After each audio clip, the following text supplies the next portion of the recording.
নমস্কার। অনেক দিন পর চলে এসেছি আর্টের একটি নতুন ভিডিও নিয়ে। আজ আমি যাকে আঁকিয়েছি তাকে কম বেশি আমরা সকলেই খুবই ভালোবাসি। তো চলো আঁকানো শুরু করি।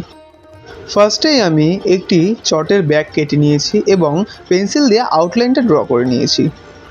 দেন আমি এখানে বেসিক ব্লু কালারটা অ্যাড করে নিচ্ছি। মা কালীর এই আর্টের আইডিয়াটা একদমই আমার নয়।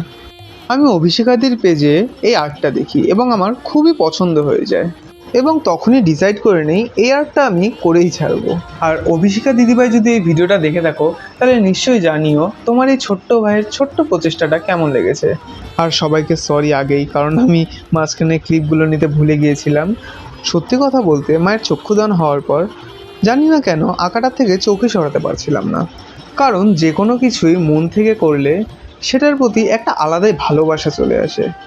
আর যেখানে কথা আসে মায়ের, সে আমাদের মা কালীই হোক বা আমাদের নিজের মাই হোক, সেখানে তো ভালোবাসার কোনো সীমাই হয় না। এই চিত্রে বোঝানো হয়েছে মা এখানে তার নিজের জন্য মালা তৈরি করছেন জবার কুড়ি, বিল্লপত্র এবং নরকরটি দিয়ে, এবং মা এখানে প্রসন্নময়ী।